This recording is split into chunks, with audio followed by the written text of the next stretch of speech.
If you want a great career, you're going to have to create it. This is Forward Tilt by Praxis.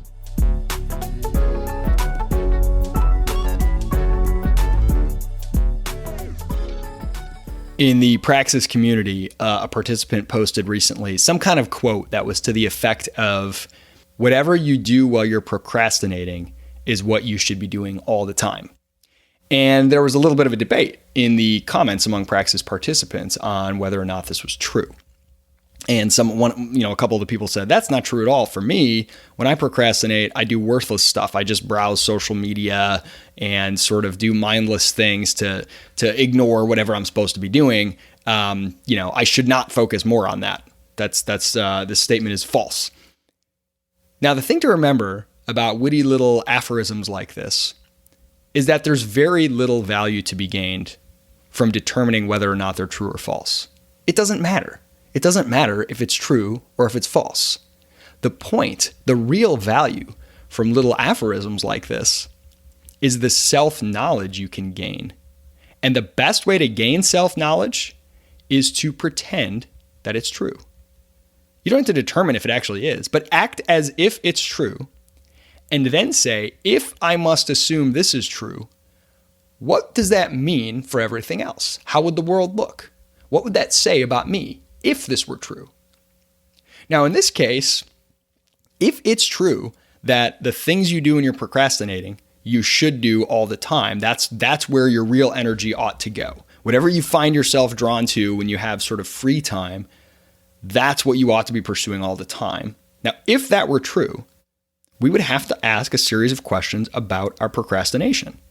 Like some of those Praxis participants, if you say, well, what I do when I procrastinate is I browse Pinterest and look at fan art, and I watch cat videos, and I go to Facebook and I make jokes about it with my friends.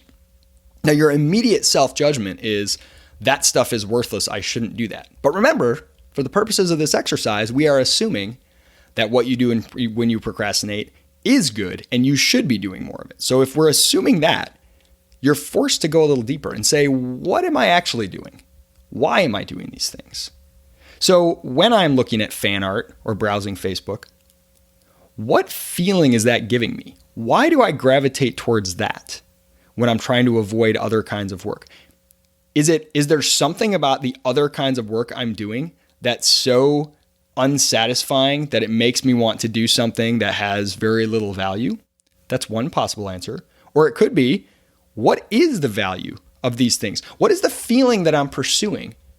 When I go and watch a cat video and it just makes me come alive and feel wonderful inside, what is it about that? What is it about that activity that's getting at some sort of feeling? That feeling, maybe that's what I'm supposed to be pursuing. Not the activity itself that generates the feeling, but the feeling itself. There's a reason that I keep trying to gravitate towards things that give me that feeling. What is that? How can I get that more and better? What is it about sharing memes with my friends that makes me so entertaining and so fun? It makes me laugh so much. There's something in there, shared communication, understandings, unspoken shared understandings of the world. That's really cool. Okay, now we're getting somewhere. Maybe there are ways I can pursue that more. Just do a little more of that underlying thing that those procrastination activities are kind of feeding. Now, it's entirely possible that you have an addiction or an addictive behavior where the behaviors you're doing while you procrastinate are destructive in an absolute sense, and you will discover that. But I think that's pretty rare. I think the things we gravitate towards when we're avoiding something can reveal to us either the thing we're avoiding should be avoided. If we hate it that much, maybe we should just quit it and not do it.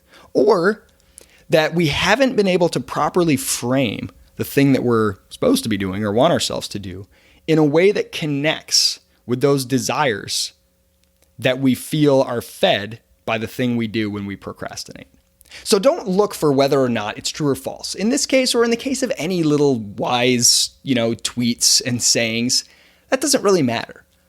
See what you can gain from it. And the best way to start is to pretend as if it's true, and then ask yourself, what are the implications? Want more Forward Tilt? Go to discoverpraxis.com/forward tilt to get a free ebook and every episode delivered to your inbox.